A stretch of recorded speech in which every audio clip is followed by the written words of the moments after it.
Hi sailors, and welcome to a new podcast here on explorenorth.no. I'm your host, Jon Antrup. First, a little bit of self-promotion. This time it's about high latitudes again, so if you want to learn more about the high latitudes, you can buy my book. You find it on Amazon, my and Bob Shepton's book, High Latitude Sailing. You can find it on Amazon or on my webpage. And this winter we have put up sailing courses, and where you also can end up sailing among whales, orcas and humpbacks in northern Norway. So if you want to learn more about high latitude sailing or sailing in the cold stuff, please check out my website. And now back to the real deal, because Harry Anderson is definitely the real deal. He's an American. He is I don't think I can call him former aviator, but he has flown solo to 7 continents. After that he switched to sailing and sailed to 7 continents. And this year, he is going to sail solo around the North Pole. So he is starting his crossing to Vardø in Norway. Then he's doing the Northeast Passage and then the Northwest Passage. That's around 10,000 nautical miles, which adds it all up to around 50,000 miles sailed solo. So this is a man with a lot of experience, more experience than pretty much most of us, I would say. So I just had to talk to him before he left and headed to Vardø. So listen to this podcast and be inspired.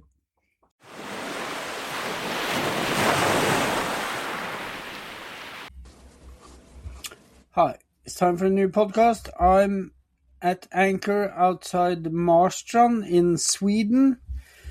And hi Harry, where are you? So I'm at the Royal Newfoundland Yacht Club just outside of St. John's in Newfoundland. That's on the other side of the Atlantic. What if you look outside, what do you see? I see a lot of boats. I see across the way the marina is actually attached to the yacht. It's part of the yacht club, but it's on a lagoon here called Long Bay.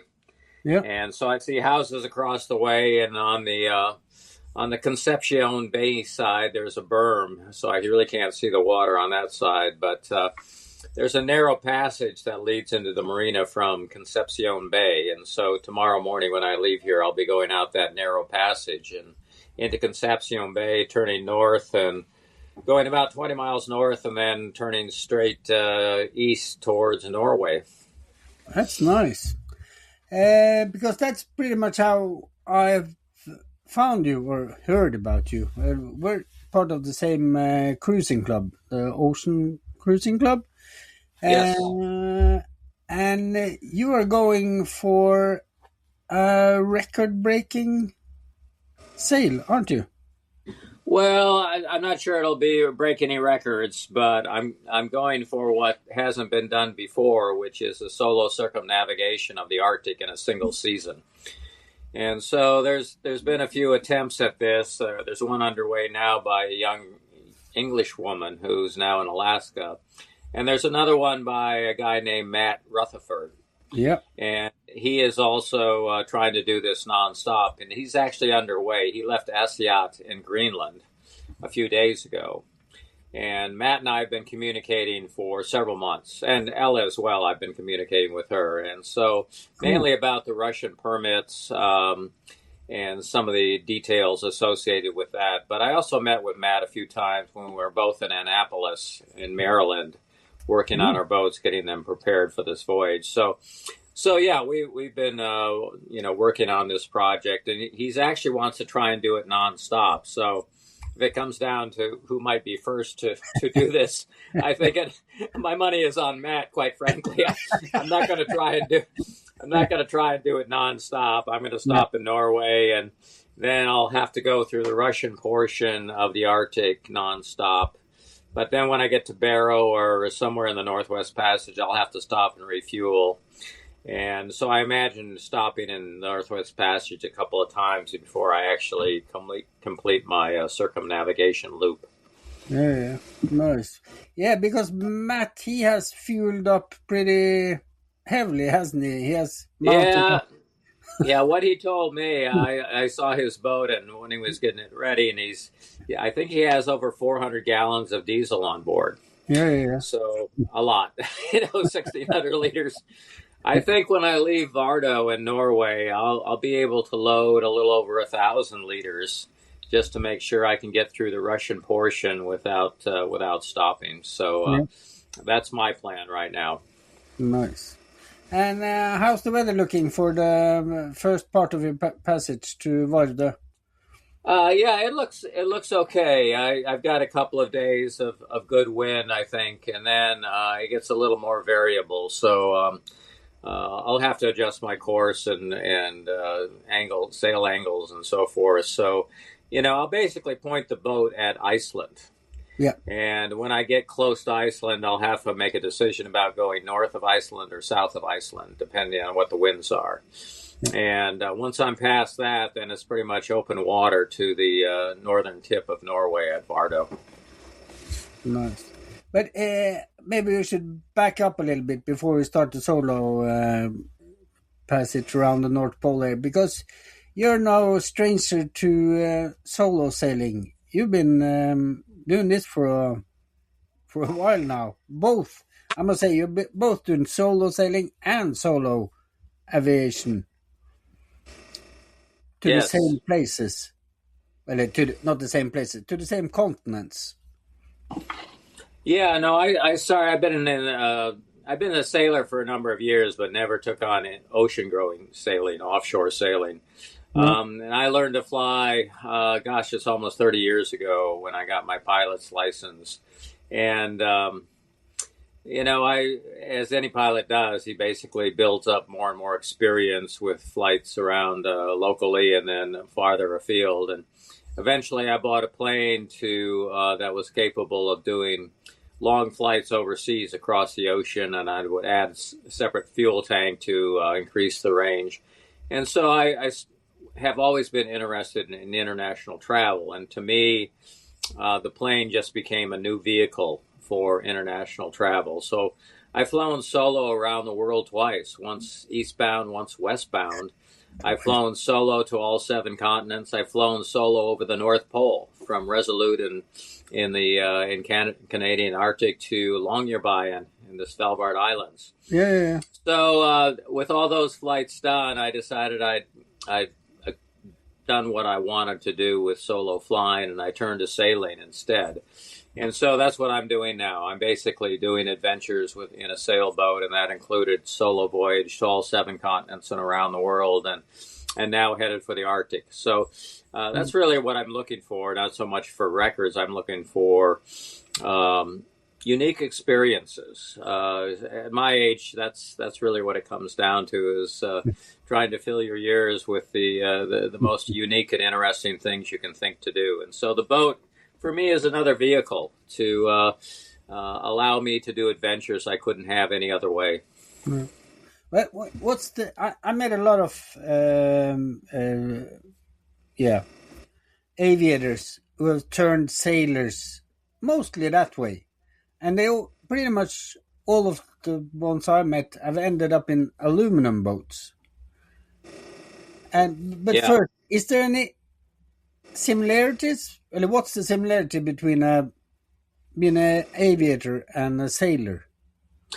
Well, I think the navigation is very much the same. So that's part of it. You feel comfortable with that, but also, flying and sailing is both a mix of personal freedom and responsibility, right? Yep. And so I think that's the very strong similarity, and that's why it appeals to the same kinds of people. Yeah. And what about the aluminum thing? Because your boat is aluminum, right?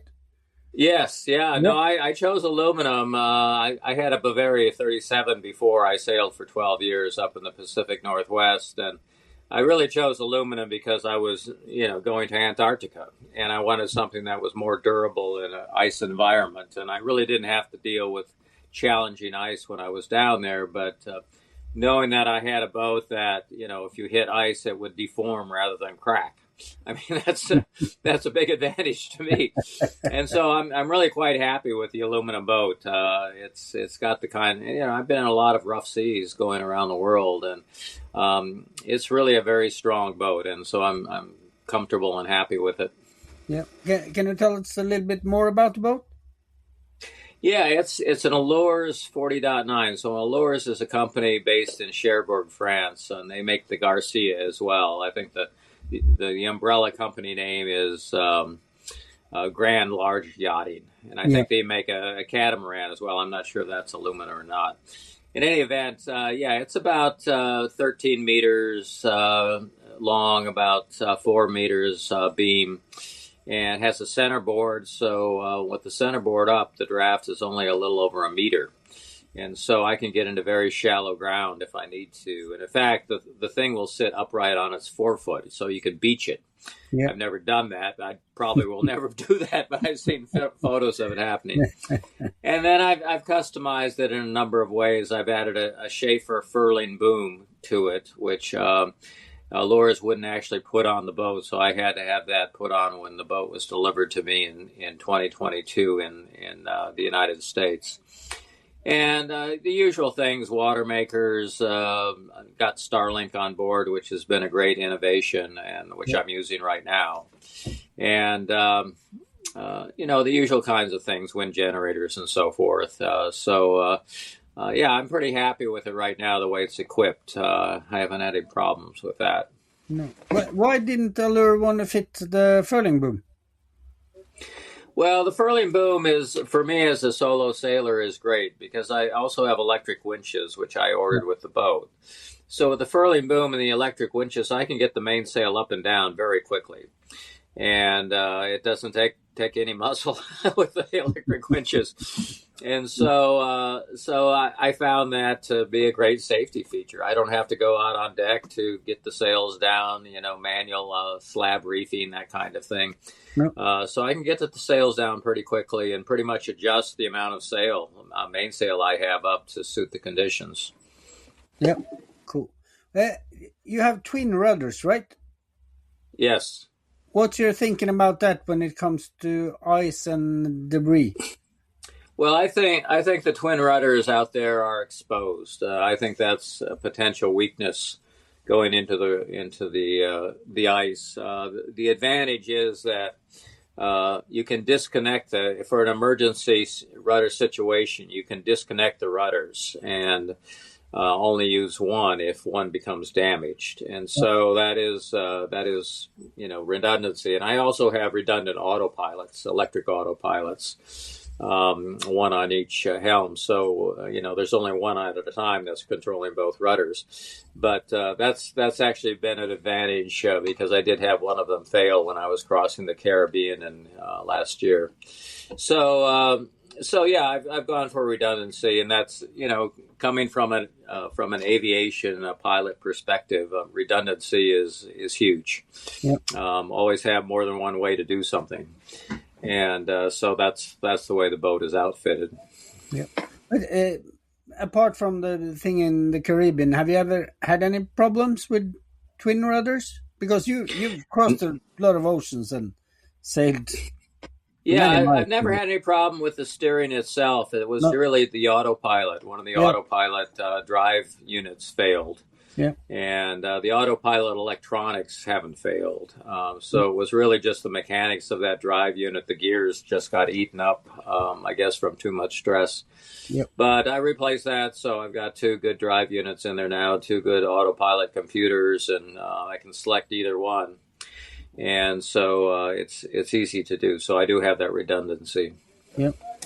Yeah, because my gut reaction when it comes to the twin rudder is that I really don't want it, but I've been talking to guys like you and others who have sailed more miles than me, and with twin rudders, and they're happy. And Yeah. I've never had any issues with it, so I'm wondering about my gut reaction.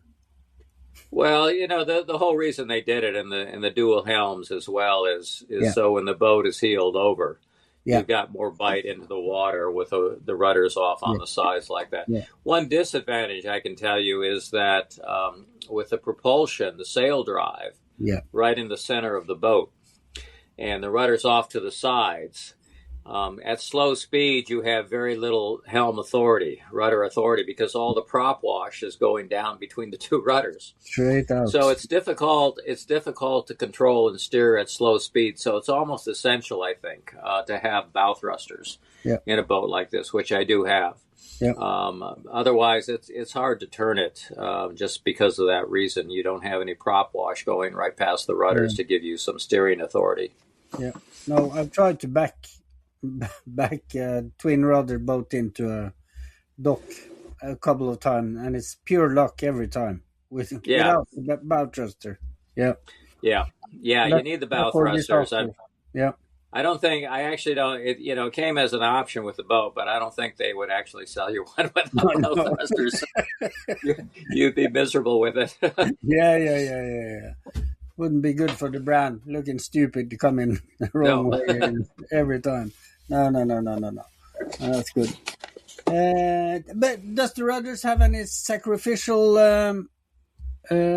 parts of it? I know the new models have sacrificial parts of the rudder, the lower part or something like that. That can break off. Yeah, I knew that because Yeah, no, and yeah, mine are aluminum. They're all one yeah, piece. There's nothing that can break off except the entire rudder. But yeah. yeah, there's nothing sacrificial in this. That's news to me actually. I didn't realize they were building rudders that way now. No, because I went when Jimmy Cornell launched his 45. I went to sail with him on the maiden voyage, and he told me about that. I'm not sure if it was at the bottom of it or if it was in the when it hit something and at the back top end of it that crushes or something like that. I can't remember, but it Huh. was a sacrificial part of it. Was that the Garcia Exploration, exploration? yeah, Yeah. exploration 45. Yep. Yeah, Yeah. interesting. Yeah, I didn't know that. That it's the same company that builds my boat. Yeah. But yeah, I didn't realize they had that feature in the No, Garcia. no. Cool. Um, what? Yeah, getting back to the months ahead of you. How many months are you planning to be at sea? Well, I really need to be out of the Arctic by early October. That's when Yeah, the passage starts to close up again, starts to freeze up again. So, I'm basically looking at I'll be using July to get across to Norway, and then August, September, and it'll really be 2 months will be the essence of it, 2.5 months yeah, of going through Russia and then the Northwest Passage eastbound. yeah. But speaking of math, you two have two different tactics going around. You are going the northeast first, and he's going the northwest. No, What's your he's actually going northeast. what? He originally, this was a surprise to me, a couple of months ago, because he initially announced he was going westbound through the Northwest Passage Yeah. first and then into Russia.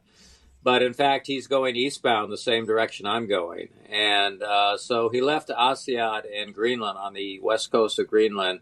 He's sailing south now. He may be getting close to the southern tip, Cape Farewell on Greenland now, but he's going to turn east. So he's going to be on the same route I'm following. Oh, And even yeah. though he initially said he was going westbound, at some point he changed his mind and decided to go eastbound. And I don't know if that's because that's what I was doing or he decided technical information it was better. The currents favor going eastbound. Yep. The winds favor going eastbound. The 3 successful voyages I know of that were done with multiple people, Berg Usland for Yep. one, in 2010, he went eastbound in a small catamaran catamaran with a small crew. Yep. So all the ones I know of north about in 2016, the ones I know about all went eastbound, and that was the reason I decided early on that eastbound was the right way to go after this. Yep. Yeah, and they also, because I talked to Børge and the Russians that did it the same year, and the year before that a friend of mine did it, but he got arrested in Russia. So he, he had to overwinter in Nome and complete it next year, the same year as Børge and the Russians did it. But they also did it because of the ice conditions. It's better to do northeast first, because then you'll arrive late for the ice gate. Yeah, it's sort of a toss-up, but I agree with that too, that the Northwest Passage tends to open later. But, I'm in contact now with the Northern Sea Route people that gave me the permit. And they've been extremely helpful on ice forecasts. And even once I get inside their zone, I would expect help from them in terms of ice routing, because they're paying close attention to all of it. They have commercial ships that are going through, and so they're staying on top of the ice conditions. And so I think I will have some probably advice on routing once I get involved there. But once I'm through the Russian portion, then the Northwest Passage is very well documented. Victor Wager has produced a great sailing guide for the Northwest Passages, with identifies anchorages and towns and the kind of detailed information you would need to make it through. And so I've been in regular contact with Victor as well. Yeah. And so I think once I'm through the Russian portion, which is pretty much unknown for small boats, get into the Northwest Passage, I'll feel more comfortable. I mean, there's Canadian towns that they speak the same language, right? And so yeah, once I'm through the Russian portion, then I'll feel comfortable if I'm there soon enough to make it through the Northwest Passage before by over to Baffin Bay by early October. Then I'll feel comfortable with completing the circumnavigation. Well, the Russian situation is kind of delicate, to put it maybe mildly. But was it easy to get that permit? Not easy, but straight. Yeah. It was straightforward. Okay. They have they really are trying to encourage commercial shipping. Yep. Through the Northwest or through the Northern Sea Route, as they call it. Yeah. And so they've got the application forms and all of the things you need to submit, your package of documents you need to submit. There's a lot of stuff to it, forms to fill out and so forth, but I wouldn't call it difficult. I call it straightforward but extensive. And so and they will come back, as they did with me, and say, well, you need to adjust this and adjust that. And so I did that and resubmitted the package of documents. And that's what got approved. And Matt went through the same process. He had to do a couple of iterations before he got his permit approved as well. And in fact, everybody got their permit. Ella Ebert and Matt and I all got our permits on the same day. So. The problem with my friend who got arrested, it was they claimed he didn't have the right permits. There was another department that he was missing. He thought he got everything right, but hopefully things. Well, that was some time ago, wasn't it? Yeah. It was 2010. Yep. Yeah. It was. I think things have changed a lot, and I think. The other aspect, the Northern Sea Route, those guys are interested in shipping traffic, but you also have to notify the border service, and this is a really important part. It's also the FSB, the border service. You have to notify them when you cross into any water they consider Russian territorial water. Yeah. And so that's the other aspect of this. You've got to comply with their regulations and their notification requirements. Yeah. And so both the Northern Sea Route people and the border service, you have to keep notified of what you're doing, where you are, and all of that. So there is that. There's no permit actually, but you have to submit the notifications just as a commercial vessel would. Yeah. That's pretty much same as in Norway. If you have a larger commercial vessel, you have to do the same. So yeah, no funny mind. But you're gonna sail in Russian territorial waters at times. Yeah, I mean it's essential. Going through like the Dilkitsky Strait, Boris Dilkitsky Strait, which is essential to getting through. That's definitely they define as Russian territorial waters. That's cool. And there's a couple of other straits so there'll definitely be parts of it that will be in Russian territorial water, no doubt. Yep. You said you had Starlinks, but do you have any other form of communication? Yeah, I've got Iridium Go. So I might be using Iridium Go. I'm not sure how the Russians feel about Starlink. So I may be using for the email notifications and so forth. I used Iridium Go for the first year of my voyage to 7 continents, including down to Antarctica and weather forecasts, everything. Yep. And it wasn't until I finished that part and was in Patagonia that Starlink became available. Yep. And so I actually installed it after a year, first year of my voyage, and have been using it ever since. I've actually changed the Starlink dish that I have, but I still use it extensively. It's amazing how it works. So yeah. You don't miss the old Iridium days? Oh, it's here. It's I keep it active, and I use it for downloading just to make sure it works. I definitely don't want to. Just as I was saying before, you got to have more than one way to do everything. Yeah. And so I definitely am keeping that alive as a backup system. Yeah. Cool.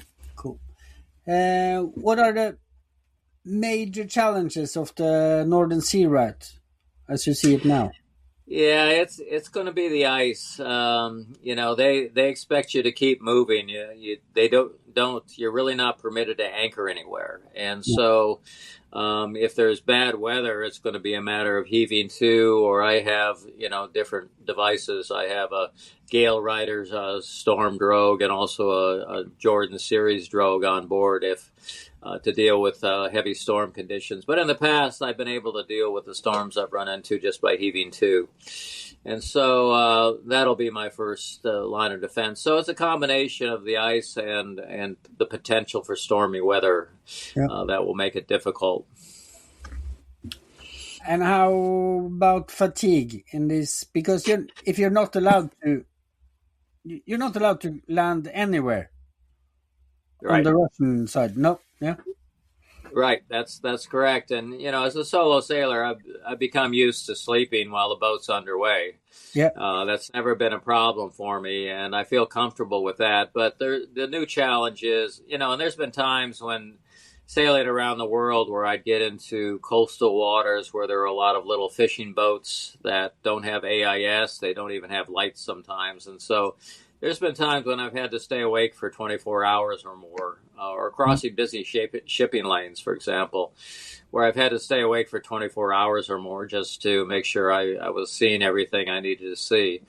And here there'll be drifting ice, and that will be a new challenge for me. The radar should pick that up. But fatigue is an issue with solo sailors, and you sort of look out as far as you can for any hazards and say, okay, I've got an hour or two where I can get some sleep before I potentially run into any new hazards. Yeah, but you got to be quite familiar with how your body and mind reacts to fatigue now with all the solo sailing and the solo aviation. Yeah, I mean, I basically, every solo sailor sets up their own sleep schedule, I think. Yep. So, and it is based on what their own body works, how best it works. And so I've done the same thing in terms of the hours I sleep and waking up again and then going back to sleep. And it's worked out for me, and I'm most happy when I'm, far out in the ocean where I'm not close to, not close to shore, not close to any other boats. I'm very comfortable with that, going to sleep in those situations. You got? Are you gonna still communicate with Matt and Ella while you're definitely. sailing? Yeah. Yep. Yeah. Ella's still getting her boat ready on St. Yeah. Paul Island. And so, so I trade emails with her a couple of times a week, and Matt, Matt likes to use WhatsApp, so I communicate with him on that, and so yeah, once we get into the thick of it, into the Russian zone, I think we'll be communicating regularly on what's going on. I mean, Matt's a much more experienced Arctic sailor than I am. And so I think he'll have expertise about, maneuvering and navigating through ice that I don't have. I experienced some of that in Antarctica, but I know he's got years in the Arctic. So I look at that as sort of a resource, and we'll see. But it makes sense to communicate because I may find things that he didn't see, and so forth. Yeah. What are you most looking forward to on the Northern Sea route? What's your expectations? Yeah, it's a very, I've looked at the charts. It's really out there. It's a very strange place, It's I mean the Russians have tried to develop it over the years, especially in the Soviet era, and not really successfully. So there's a lot of relics, I'm told, in the cities up there, but just being that far away, I've mentioned a couple of things I posted that it's like sailing to the moon. It's really it's really a very unusual place to go. Yeah. And given the sailing I've done around the world, a lot of the places that you go that are really popular, like French Polynesia and the South Seas and the Caribbean, and there's thousands of boats down there. It's not such a unique experience anymore. There's a lot of people doing it. So I sort of like the idea of it being a really rare and unique thing to do. Yeah, very cool. You might have mentioned it. What's your deadline for getting to the start of the Northwest Passage? I don't know. I mean, excuse me. No. I'd be delighted if I could get there around the 1st of September. Yeah. That may be too ambitious, but yeah, I'd be really confident. It's only from Barrow, Alaska through to Pond Inlet on Baffin Bay. It's only 2,000 miles. And the passages are narrow, so you can't do a lot of sailing and maneuvering. No. But, if you have a month to do 2,000 miles, you can average a pretty slow speed and be comfortable with that. And then the ice probably doesn't start to rebuild until, the 10th of October, the 15th of October. Yeah. I spent a lot of time looking at historical ice data and to get a sense of when the passage really starts to close up and be impossible to navigate.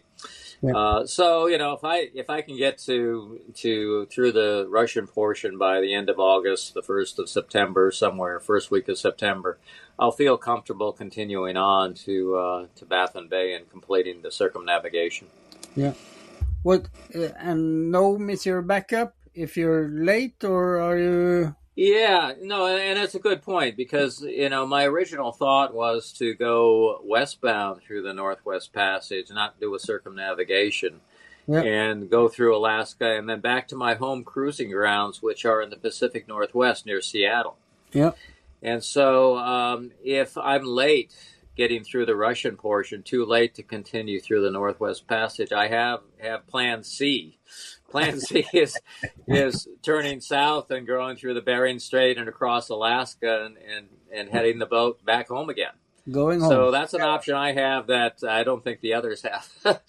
Matt's an East Coast guy, so he's based in Annapolis, so he really wants to get through and get back to the Atlantic Ocean. Of course, since he started in Aasiaat in Greenland, that's his finish line as well. So he only needs to go back to Greenland to finish his circumnavigation, and that's one of the reasons that he started there. That's why he would have an easier way to finish up. That's why I was confused, because I thought since he was going up there, he had to go that way, but right. Yeah, no, I'm sure. I listened to a podcast he did last fall in which he Yeah, talked about going westbound. So I think the starting point was always the same. yeah, And at some point, I guess he changed his mind to go eastbound. yeah, So, fair enough. It's I'm happy to have somebody else doing the route as well. I mean, it yeah, yeah, always the information we can always share. yeah, yeah. And maybe midway in the northeast past the Northern Sea route, you're gonna meet Ella. Yeah, that would be fantastic. Her coming the other way. Yeah, Yeah, she's working on she's got the permit, and I think though she wants to rather than taking a lot of fuel on board, I think she actually wants to stop in Russia. I think she wants to clear in to Providenia, which is a Russian town on the Bering Strait, yeah, and actually stop in some of the places in Russia. I don't think she's equipped to take a lot of fuel, but I really don't know. But no, the last I talked to her, and for me, that's not important. I've been through Russia twice before. I've been to Moscow and St. Petersburg, and then I flew my plane through Russia in 2019. So I've had a fair amount of experience in Russia. yeah, It's not the unknown thing for me, but no, for her it is. And so I think just from the curiosity tourist standpoint that she would like to see some of the country on this voyage. yeah. That's cool. No, I gotta make another podcast with Ella, and I probably have to reach out to Matt too. He, Sure. yeah, yeah, very good. Yeah, Matt, I think even has his own podcast he does. Oh once yeah, a week. yeah, yeah. Yeah. And he's a So regular yeah, guest. I don't know if I've ever listened to any of it. I might have seen one of them, but Yeah, anyway, so yeah, but they're much more. I mean, they're younger folks. They're much more into social media than I am. yeah, So I think Ella would be interested in that too. I'm just guessing, but you can certainly contact her through her Instagram. yeah. No. I know Ella, and Matt is he's a regular guest at 59 North podcast. Oh, Yeah, and I'm yeah. He's, okay. I'm Yeah, so working for those you guys. know how to get in touch with them. I Yeah. know the guys. Yeah, definitely. And then the Northwest Passage. If Plan A still sticks, what's your? But it's still gonna be a race, right? A diesel race to get through. You're not gonna be able to enjoy much. Oh Anchorage yeah. there. Yeah, no, you're right. You got to keep Yeah, moving. There's yeah. no question about that. I've actually flown my plane to many of the little towns in Oh, to Tuktoyaktuk and Cambridge Bay and these places. I've flown my plane there, so I know what these places are like. And yeah, I've flown over the terrain. I've flown to Barrow. I've been to all these places in my plane, so I know what the terrain looks like. It's yeah, of course you're seeing it from the air. You're not on the ground, but you're absolutely right. You simply can't delay. I mean, you don't know when the weather is going to turn cold and start freezing things up, and yeah, so yeah, you definitely need to keep moving. yeah. Cool. And you're gonna be in contact with Victor, I guess. Yes. Yeah, Yeah, Victor, especially for the Northwest yeah, Passage. I mean, he watches everything. He watches the ice. He watches the weather. yeah, Yeah, he's really quite a good resource, and he's helped many boats go through the Northwest Passage. yeah. I followed. You might have followed it too. There was a bunch of Ocean Cruising Club members going through 2 years ago the Northwest Passage, and they had Zoom meetings that we Oh could yeah, follow, and all of them had Starlink, of course, and yeah, they had Zoom meetings, and Victor was, of course, part of it. Were really yeah. interesting to hear all their perspective on the Northwest Passage and how they collaborated and the ice, and yeah, it was really cool. Yeah, I mean that it's a good way to do it because Yeah, everybody is got different information and yeah, expertise. So it's great to be able to collaborate that way. yeah. It was Simon Curran who facilitated the whole thing in OCC. What? Yeah. Speaking of that, are you in contact with any other boats going through the Northwest Passage? Not at this point. Victor No. tells me there's several, including a couple of catamarans Oh, that are lined up to go through. They're already in Greenland. Yeah. And so there's several that are going westbound through. I don't know any that are going eastbound. No. But I don't know. Victor probably knows. I should ask him that question if Yeah. there's other eastbound boats that are going through this year. Good to have that contact. And once through the Northwest Passage, you want to go back home again? I do. And the way I want to do this is, when I get into Baffin Bay, I'll sail straight south and back probably to the northeast of the U.S. and take a break at that point. But then I want to actually bring the boat back to the U.S. by way of the Panama, or back to the Pacific Northwest to Seattle by way of the Panama Canal. So I'll probably stop in Bermuda to visit a friend, and then head on down to the Caribbean and go through the Panama Canal and across to Hawaii, and then catch the sail north from Hawaii to catch the trade winds, and that will push me east to the Pacific Northwest. So that's sort of the long-term plan when I finish the circumnavigation. I do want to. To me, I really didn't want to go through the Panama Canal. I put it off, and I said, well, it's not important to me. But the more I hear about it and other boats I know that have gone through, it really is sort of an iconic thing to be an ocean-going sailor and sail around the world and all this. And it's one of those things that you say it's part of that experience. Yeah. And so obviously when I went down to Antarctica and went around Cape Horn and stuff, I didn't go through the Panama Canal. And so yeah, it's one of those things that I think I might want to do. But when I finish the circumnavigation, if I finish the circumnavigation, then I'll have a better answer to that. Yeah.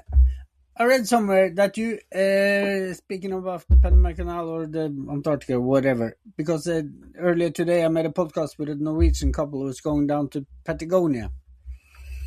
Yeah. And I read that you got a boat transported from, was it Ushuaia to Puerto Montt?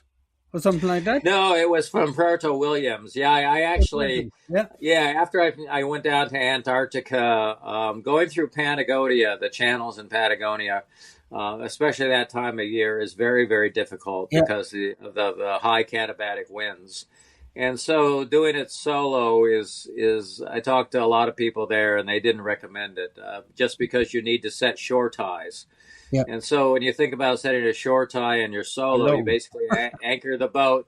Then you go ashore to set the shore tie. Nobody's on the boat to keep it in position. Yeah. And so it's a very, very tricky thing to do. And the other part was I was just exhausted, having sailed 5 months in Antarctica and all the rest. And so I needed a break. So I went home for a couple of months, and I managed to find a local crew that was experienced with going up to Puerto Montt. So I hired them. I talk about it in my book. I hired them to take the boat up to Puerto Montt for me. Yeah, cool. But that wasn't my point. But have you sailed in Patagonia? Well, I sailed some in Patagonia, but I didn't do that passage from Puerto Williams to Puerto Montt.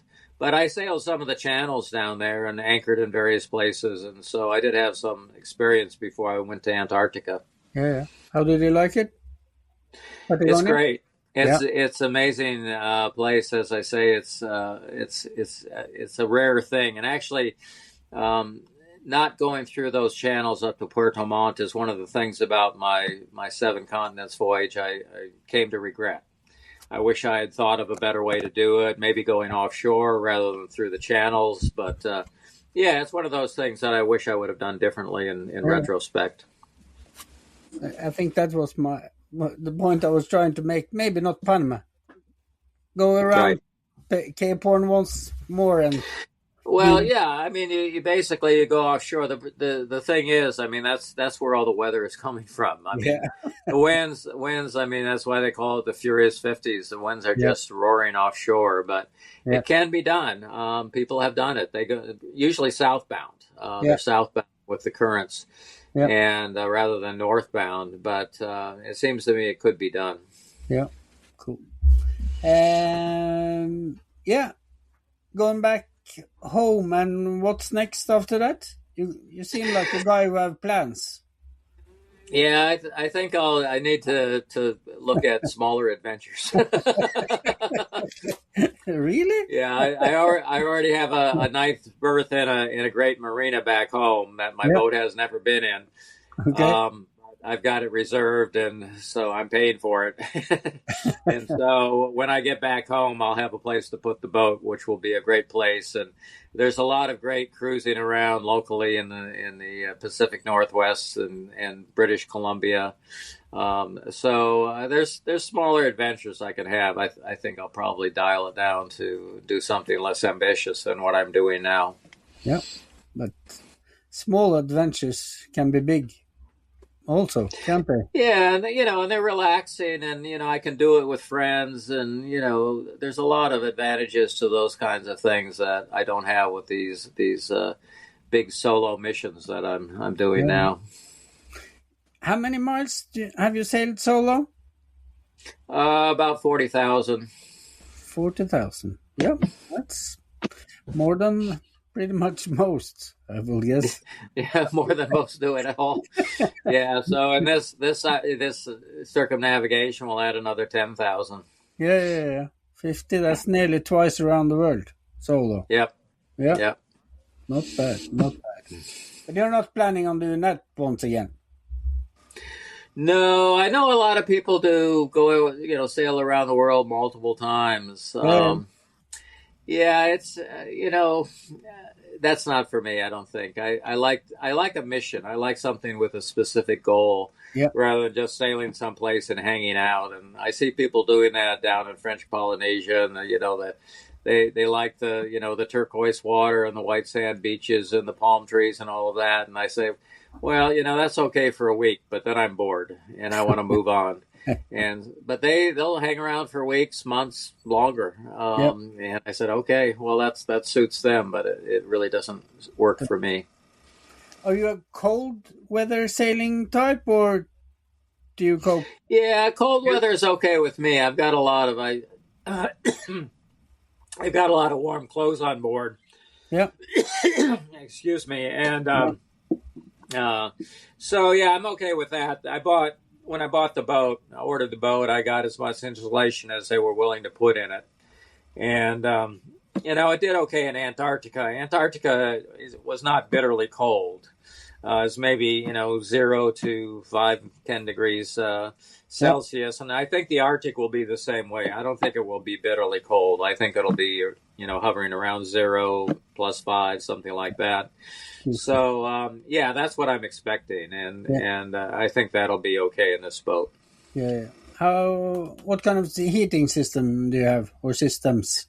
Well, that's a sore point with me. I had a Webasto heater. I have a Webasto heater. Yeah. And I just replaced it, but as I talked about in a blog post I just did a few days ago, it's failed for some reason, and I really couldn't find anybody in Newfoundland here that had the expertise to fix it.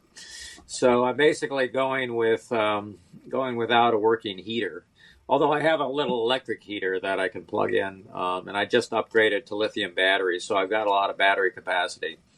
So I do have a little heater, and I'm actually going to try and see if I can get some parts and things to try and fix the heater and have them sent to Vardø in Norway, and so they'll be waiting there for me, and maybe I'll have a chance to do some diagnostics and get the thing working again. Good. So you don't have the traditional fisherman's, the reflex, or no. No. People, I can tell you that people down in Antarctica, the charter boats that sail down there, others, they love those heaters. Yeah, they really are the right thing, and they'll even, there you go. So yeah, so I agree. I mean, it's the proof is in the kind of people that use them that really understand. And so, yeah, the Webasto heater is a diesel heater, so it's really sort of put out not such dry heat. So condensation in the boat is one of the issues that may be an issue. It was down in Antarctica. I had some electrical problems resulting from condensation in the boat. But I'm aware of that now, and so I think I'm ready to deal with that if it comes up again. Yeah, let me know if you need any help from Norway. I can see if I can assist. Well, I may. As I say, if I could get the Wabasso heater worked great when I was down in Antarctica and all.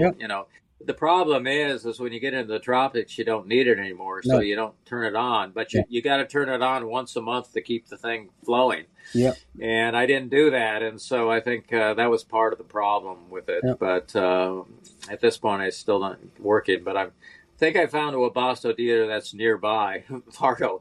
So I may talk to him about getting some help. Yeah. I've got, I expect my crossing to Vardø to be probably 25 days, 23 to 25 days, depending on the winds look pretty variable. And as I say, I don't know whether I'll go north or south of Iceland.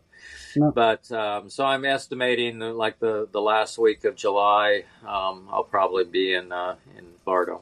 Yeah, and stay there for a few days or a week or...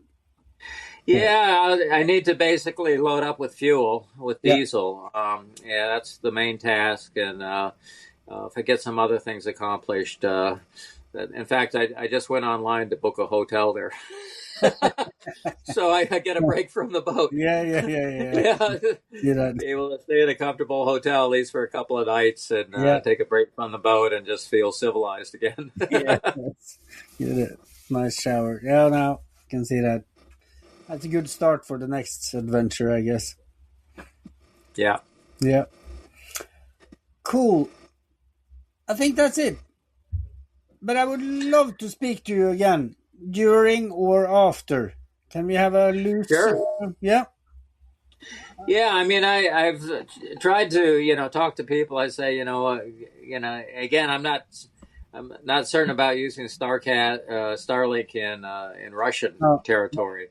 But, certainly passing into U.S. and Canadian waters, I feel, everybody uses it up there. So that would be a good opportunity. Halfway done, I'd be halfway done. And that would be a good time to talk again. Yeah. Very cool. Yeah, let's do that. Thank you so much, Harry, for taking the time of a busy schedule. And good luck with the crossing to Vardø. And maybe we'll talk again before you head out. Yeah, I appreciate it. Thanks for inviting me. I enjoyed talking to you. Thank you, man. Okay, thanks.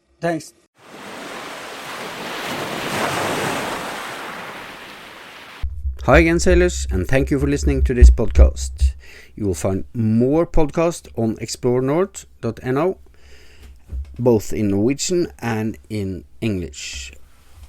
If you want to know more about sailing in cold waters, I can highly recommend, without blushing, the book I wrote together with Bob Shepton. It's called, surprise, surprise, High Latitude Sailing, Self-Sufficient Sailing Techniques for Cold Waters and Winter Seasons. It covers pretty much everything you need to know to get out sailing the whole year round and sailing to remote places in the world. You'll find it. You can buy the book on explorenorth.no, on Amazon, or have your bookstore order it. If you're interested in Svalbard, I also wrote Sail to Svalbard. You can buy them at the same places. So please don't hesitate to contact me if you have any questions at all. You'll find me on explorenorth.no. In the meantime, go out sailing.